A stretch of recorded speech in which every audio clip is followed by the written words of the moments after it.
की कशा प्रकारे जे आहे महायुतीमध्ये या सगळ्या गोष्टी ज्या आहेत त्या होत असतात आणि लोकांमध्ये मेसेज जो आहे हा चुकीचा जातो.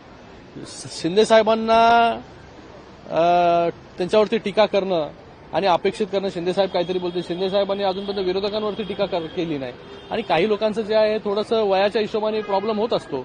तर मला वाटतं टीका टिप्पणी करून डिस्टर्ब करणं शिंदे साहेबांना हे कोणालाच जमलं नाही तर तुम्हाला पण जमणार नाही.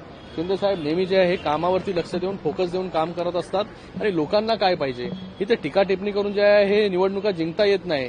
टोमणे मारले खूप लोकांनी, विधानसभेमध्ये काय परिस्थिती झाली, नगरपालिकेमध्ये काय परिस्थिती झाली हे लोकांना माहिती पडलं, लोकांनी दाखवून दिलं. तर मला वाटतं अशा परिस्थितीमध्ये वरिष्ठांनी पण याच्यामध्ये जे आहे हे त्यांच्या लक्ष घालणं गरजेचं आहे. आमच्यावरती कोण टीका करतंय म्हणून त्याला टीकेतून उत्तर जे आहे हे आमचा स्वभाव नाही. आम्ही जे आहे लोकांसाठी ते काम करतो, लोकांसाठी आलो आणि फालतूच्या गोष्टीमध्ये टाइम वेस्ट करणं, निगेटिव्ह गोष्टीमध्ये हा स्वभाव जो आहे शिंदे साहेबांचा नाहीये. त्यांना जे काय बोलायचं ते बोलत राहू दे. सातत्यानं असं ते शिंदे साहेबांना ईडीचा ऑफिसर आहे.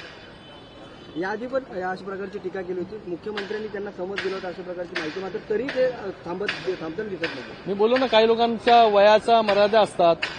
वय जसं जसं वाढतं तशा काही गोष्टी ज्या आहेत त्या प्रॉब्लेम सुरू होतात. तर मला वाटतं मला देखील जे आहे कोणावरती बोलून जे आहे हा स्वतःचा टाइम वेस्ट जो आहे हा करायचा भानगडीत पडायचा नाहीये. साहेब जे आहे ते त्या ठिकाणी काम करतायत. आमची लोक आहेत तिकडे खाली लोकल लेवलला, ते जे आहेत ते बघतील काय बोलायचं ते. बदलापूर नगर परिषदेमध्ये खरं तर तुषार आपटेंना आता स्वीकृत नगरसेवक म्हणून घेतलेला आहे, त्याच्यावरतून वाद पुन्हा निर्माण झालेला आहे. बदलापूरमध्येच खरं तर बलात्काराची, लहान मुलीच्या बलात्काराची जी मी देखील ती बातमी वाचली आणि त्याच्यामध्ये असं का करण्यात आलं मला माहिती नाही, पण त्याचा प्रश्नाचं उत्तर मी नाही देऊ शकत. आमचा स्वीकृत नगरसेवक तो नाहीये. अंबरनाथमध्ये भाजप आणि काँग्रेस एकत्रित येऊन कुठेतरी सत्ता स्थापन करत होती. आता मात्र तुम्ही शिवसेनेने बाजी मारली आहे, शिवसेनेने राष्ट्रवादीचा पाठिंबा घेतलाय. आता मात्र सगळं गणित पलटताना पाहायला मिळतंय. महायुती नेहमी जी आहे काँग्रेसच्या विरोधामध्ये तिथे लढत आलेली आहे आणि जिथे नॅचरल अलायन्स शिवसेना आणि भारतीय जनता पार्टी आहे अशा परिस्थितीमध्ये काँग्रेसबरोबर युती करणं काही लोकल लेवलच्या लोकांनी हे मला वाटतं त्यांच्या वरिष्ठांना देखील पटलेलं नाहीये. चुकीची फिडिंग जी आहे ती वरिष्ठांना त्या ठिकाणी झाली असेल आणि ते जे आहे राष्ट्रवादी काँग्रेसला देखील पटलेलं नाहीये. तर त्याच्यामुळे जे आहे राष्ट्रवादी काँग्रेसचे चारही नगरसेवक जे शिवसेनेबरोबर आलेले आहेत आणि मेजॉरिटी जी आहे शिवसेना आणि राष्ट्रवादी काँग्रेसची त्या ठिकाणी झालेली आहे. म्हणजे महायुतीमध्ये जे आहे ज्या काही गोष्टी होणार त्या आहेत. उद्धव ठाकरे पण शिवसेनेने भाजपला याआधी मदतीचा हात तिकडे दिला होता आणि भाजपने त्याला नकार दिला होता.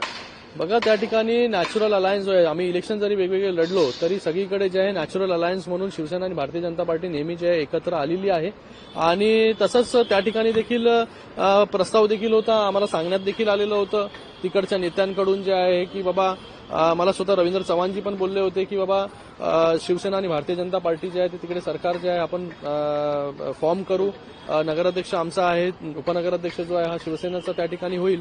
पण अशा परिस्थितीमध्ये का तिकडे काँग्रेसबरोबर त्यांनी युती केली मला माहिती नाही.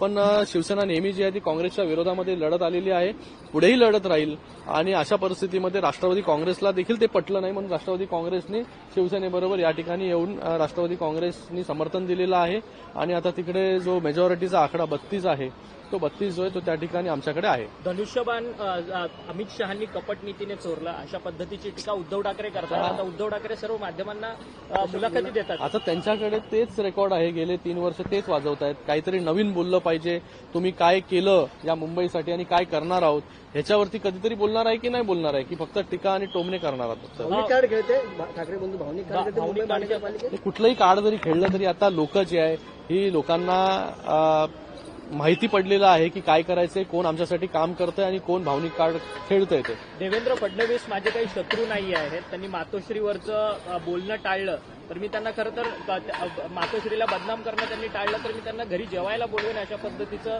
मत उद्धव ठाकरे व्यक्त होतात.